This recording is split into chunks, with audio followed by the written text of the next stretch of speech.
खोडके सरांच्यावर प्रचंड दबाव आणला जाईल, खोडके सरांचे पाय धरले जातील आणि ऐन वेळी खोडके सरांनी अर्ज काढून घेतला तर काय काय होणार. म्हणून खोडके सरांना मी या जनसमुदायासमोर खोडके सरांनी तुम्हाला वचन दिलेलं आहे, शरद पवार साहेबांना वचन दिलेलं आहे की जामनेरची कुस्ती चितपट करूनच दाखवतो आणि असा मला विश्वास आहे. डीके दादा खरं म्हणजे आपली सगळ्यात ज्येष्ठ आणि संजय गरुड गेल्यानंतर मला असं वाटायचं की आता डीके दादांनीच उभं राहायला पाहिजे. पण दादांनी सगळ्यांची सल्लामसलत करून मला सांगितलं, साहेब उमेदवार इथला भाजपचा पाडायचा आहे का? नक्की पाडायचं, एक उमेदवार काढतो. याच्या आधी बाहेर जिल्ह्यातून 2-4 प्रमुख नेत्यांनी मला खोडके सरांचं नाव सांगितलेलं. हे खोडके सर कसे आहेत हे बघण्यासाठी मी त्यांना गुप्तपणाने एकदा भेटलो.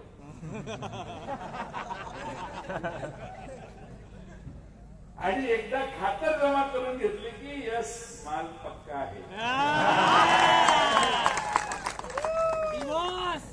तुमच्या जामनेरच्या विकासाची नवी दिशा खोडके सरांच्या माध्यमातून तुम्ही सुरू करा. 2 महिन्याचा कालखंड आहे. साम दाम दंड भेद समोरून वापरले जातील. खोडके सर, महाराष्ट्रामध्ये संपत्ती ज्याच्याकडे आहे त्याच्याविरुद्ध लढायचा सोपा आणि साधा मार्ग पदर पसरणे. तुम्ही एकदा पदर पसरून गावात जावा. महाराष्ट्रातला आणि जामनेरचा माणूस मतदार एवढा शहाणा आहे की कुणाच्या पदरात माप घालायचं हे त्याला चांगलं कळतं. दुसऱ्या बाजूने पदर पसरण्याची हिंमत होणार नाही, पराक्रम भरपूर केलेले आहे. पण एक सरळ स्वभावाचा सामान्य माणसाला जोडणारा आणि सामान्य माणसांची जी भूमिका आहे ती मिळालेल्या संधीच्या माध्यमातून मांडणारा नेता आपल्याला आज हवा आहे. जिल्हा परिषदेमध्ये त्यांनी चांगलं काम केलेलं आहे. गावागावामध्ये त्यांनी संपर्क ठेवलेला आहे. आणि म्हणून राष्ट्रवादी काँग्रेस शरदचंद्र पवार पक्षाचे आदरणीय अध्यक्ष शरदचंद्र पवार साहेब यांच्या संमतीनं मी त्यांच्या हातात आता तुतारी दिलेली आहे. आणि म्हणून उद्याची निवडणूक जामनेरची 100% यशस्वी करण्याची शपथ तुम्ही घेऊन इथनं जावा. मी परत येणारच आहे. पण आज एवढ्या मोठ्या प्रमाणामध्ये खोडके सरांचं स्वागत करण्यासाठी तुम्ही इथं आलेला आहात. कार्यक्रम सुरू होण्याच्या आधी जे नाट्य आपण सगळ्यांनी ऐकलं, बरेचसे लोक बसून बघत होते.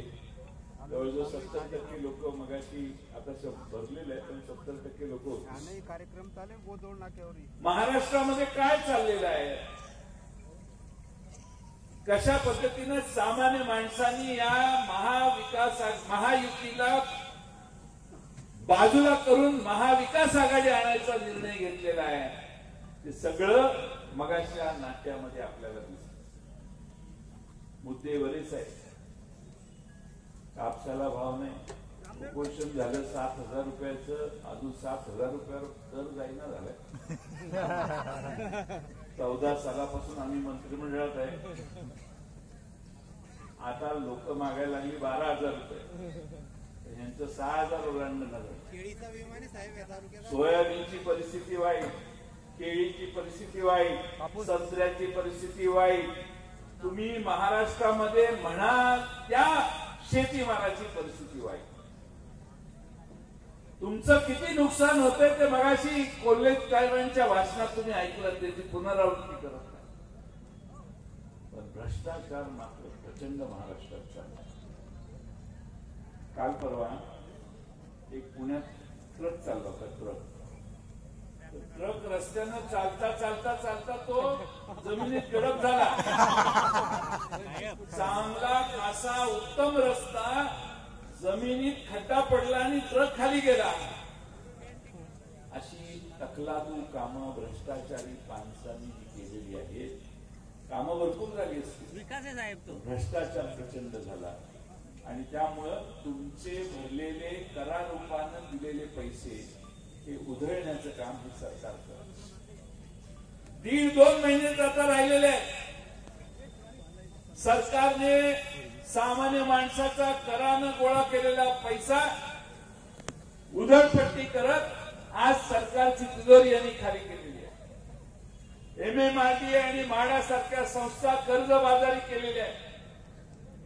प्रचंड कर्ज राज्य सरकारवर यांनी उभं करून ठेवलेलं आहे. नव्या सत्तेत येणाऱ्या माणसाची पंचायत होईल एवढ्या चुकीच्या पद्धतीने यांनी आता सरकार चालवण्याला सुरुवात केलेली आहे. महाराष्ट्राचे मुख्यमंत्री हे पुढचं गणित घालायच्या प्रयत्नात आहेत. गणित कसं घालायचं? भारतीय जनता पक्षाचे उमेदवार कसे पराभूत होतील, आपल्या बरोबर दुसरे जे मित्र आहेत त्यांचं काही जमणार नाही, अशी गणित घालायचं काम सध्या महाराष्ट्रात चालू आहे. आणि म्हणून तुम्ही सगळ्यांनी सावध राहा. कोडपे सरांच्या मागे तुमची सगळ्यांची ताकद जर उभी राहिली, या देशामध्ये इंदिराजींचा देखील पराभव झालेला आहे, विसरू नका. अशक्य काही नाही, अशक्य काहीही नाही. एकदा माणसांनी मूड बदलला. आम्ही 10 लोकसभेला उमेदवार उभे केले. 10 मध्ये 8 उमेदवार वाऱ्याच्या झंझावातासारखे निवडले. 9वा पण सातारचा उमेदवार निवडूनच आला. ते पिपाणी तर घोटाळा केला. महाराष्ट्रामध्ये सामान्य माणसाचा मूड होता म्हणून 48 पैकी 31 ठिकाणी भारतीय जनता पक्षाने त्यांच्या मित्रांचा पराभव महाराष्ट्रातल्या जनतेने केला. निर्णय महाराष्ट्राचा आता पक्का आहे. महाविकास आघाडीला सत्तेत आणायचं आणि महाराष्ट्रातली ही अभद्र महायुती जी 2 महाराष्ट्रातल्या मराठी माणसांचे पक्ष फोडून निर्माण झालेली आहे, ती महायुती पूर्णपणाने पराभूत करायची भूमिका महाराष्ट्राने ठरवली आहे. जामनेरकरांनी ती ठरवावी एवढीच विनंती करतो. पुन्हा कधीतरी आला तर दुसऱ्या विषयावर बोलू. वेळ बराच झालाय.